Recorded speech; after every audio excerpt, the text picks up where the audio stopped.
जो तमाम अपडेट्स हैं वो लगभग हम आपको पहुंचा रहे हैं। और सबसे बड़ी खबर यह है इस वक्त की कि विपक्ष की जो मीटिंग है वो खत्म हो चुकी है। तो राजधानी पटना में जो विपक्ष की बैठक चल रही थी, महाबैठक, वो खत्म हो गई है।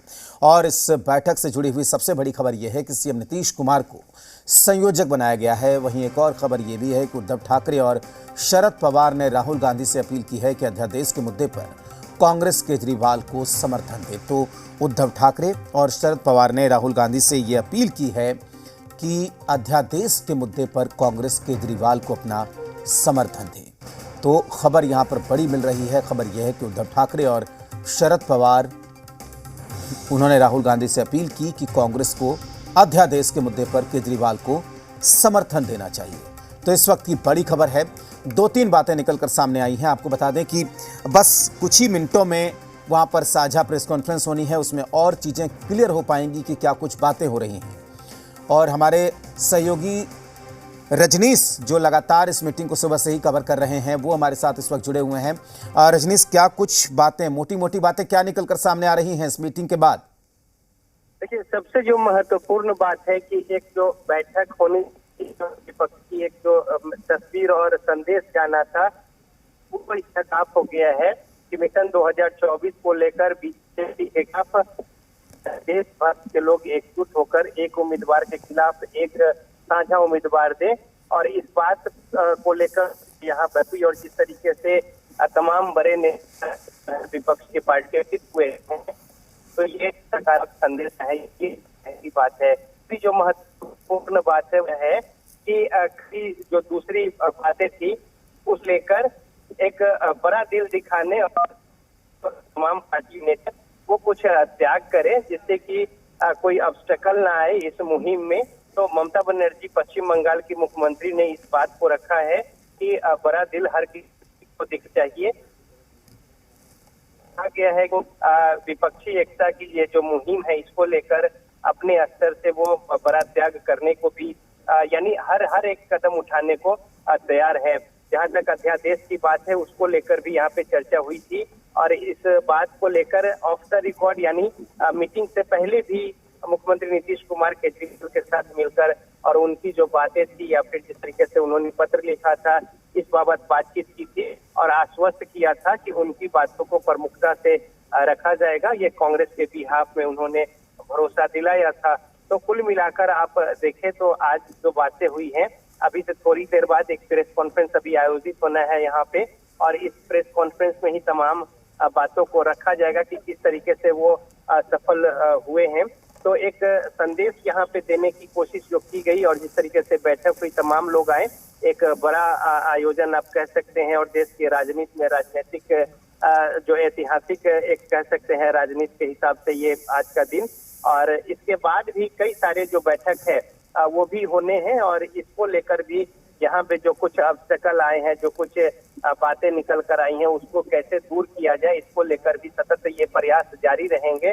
तो बहरहाल एक अच्छी बात ये रही है कि बैठक जो है वो संपन्न हुई, और जो तमाम लोग जिनकी उम्मीदें थी, जिनका एक्सपेक्टेशन था, वो यहाँ पे पहुंचे और एक साथ बैठकर इन बातों पर विचार विमर्श हुआ कि किस तरीके से बीजेपी को उनकी जो संख्या बल है संसद में, उससे कम किया जाए, और साथ ही साथ विपक्ष मजबूत तरीके से अपनी रणनीति में कामयाब हो। बिल्कुल रजनीश, जो जानकारी मिल रही है, क्या आज सीट बंटवारे को लेकर, इस मोर्चे के नाम को लेकर, नेतृत्व को लेकर भी क्या कोई चर्चा हुई है क्या?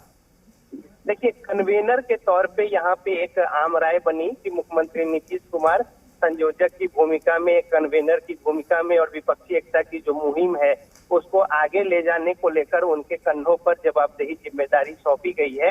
हालांकि पहले भी जिस तरीके से वो इनिशिएटिव ले रखे थे और हर जगह दूसरे राज्यों में जाकर और वहां पे एक माहौल बनाने की कोशिश, संभावनाएं तलाशने और साथ ही साथ लोगों को इस बाबत राजी करने को लेकर जो कदम उठाए थे, और उसमें अब ये सफलता मिली है। हालांकि उस समय कई सारे सवाल भी थे कि कतई ये पूरा नहीं हो पाएगा, कई सारी बातें हैं, विपक्ष ने निशाना भी साधा था, यानी बीजेपी ने। लेकिन अब जबकि बैठक यहाँ पे संपन्न हो गया है, तो एक बड़ी उपलब्धि विपक्ष के लिहाज से निश्चित तौर पे कही जाएगी।